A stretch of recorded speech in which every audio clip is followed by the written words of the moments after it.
Thailand has always been Asia's golden gateway, the one destination that seemed immune to time, crisis, or change.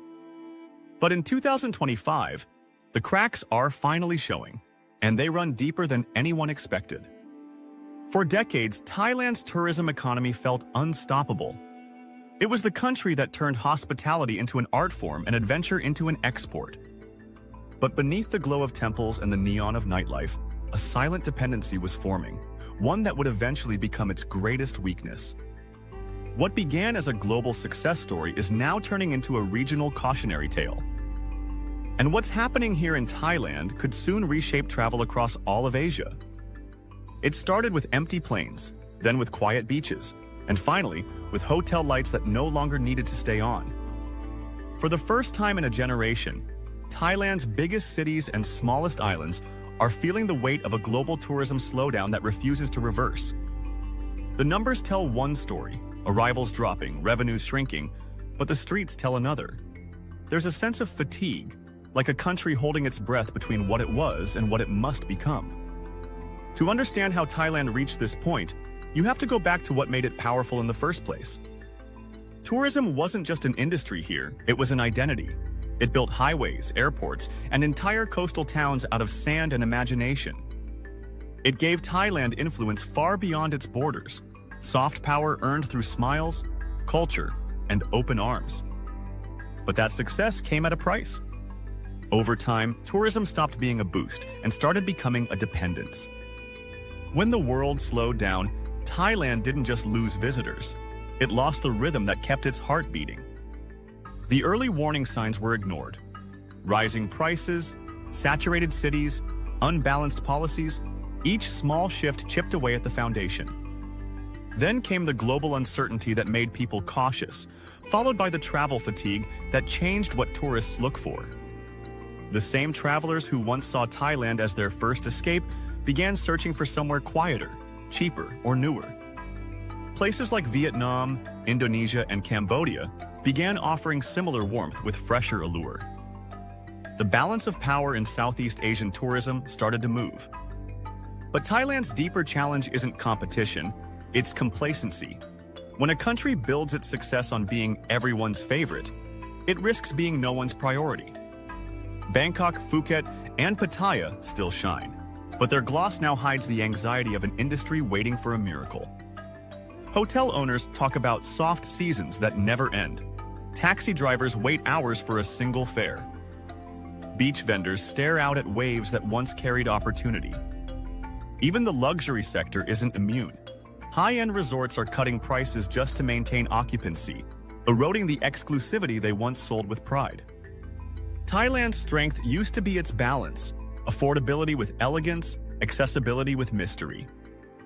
But in the race to grow, that balance tipped too far.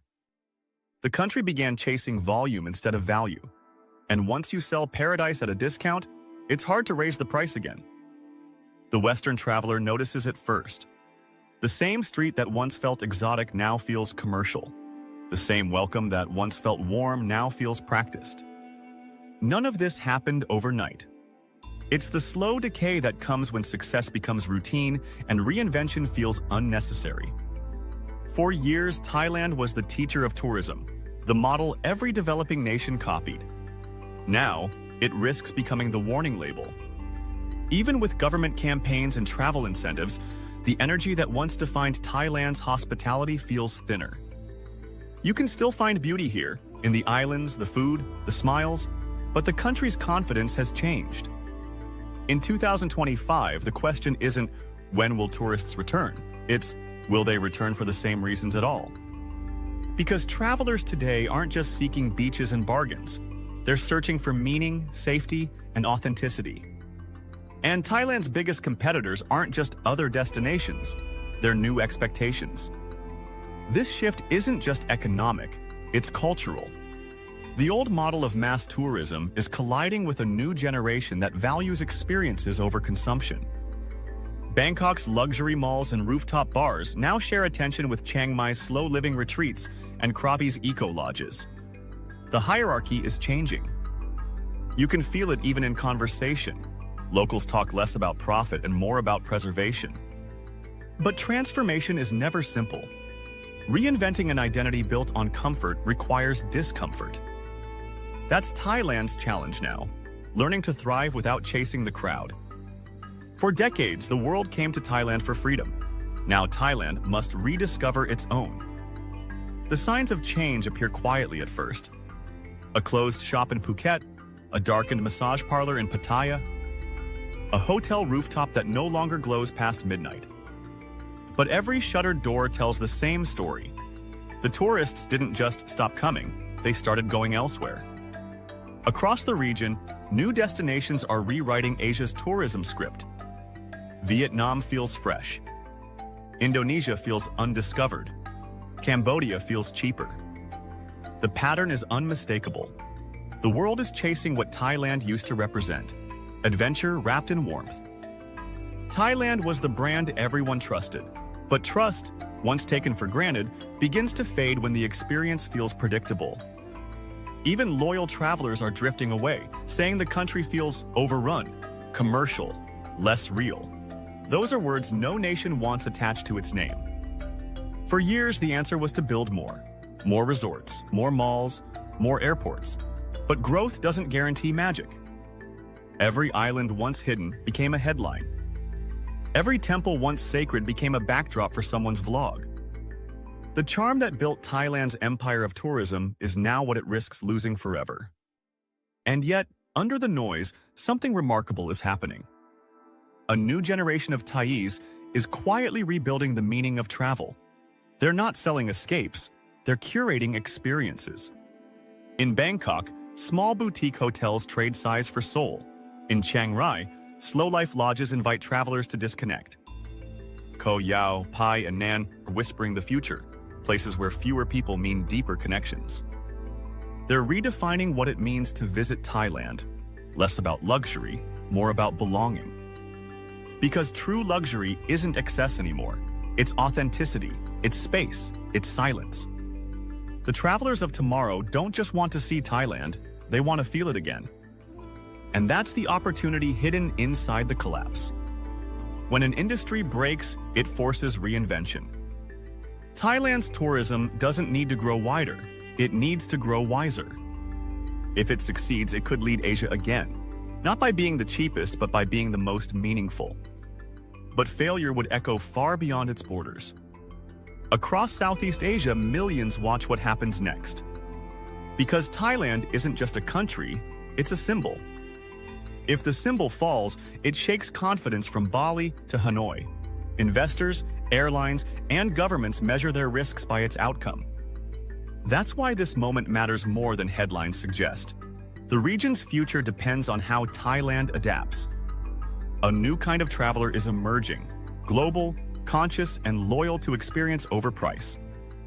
They're not chasing destinations anymore, they're chasing emotions. Thailand must learn to give them that again, not through spectacle, but through sincerity. Because what made this country special wasn't just beauty, it was balance. The balance between chaos and calm, between luxury and life, between welcome and wonder. When you walked its streets, you didn't just visit, you felt seen.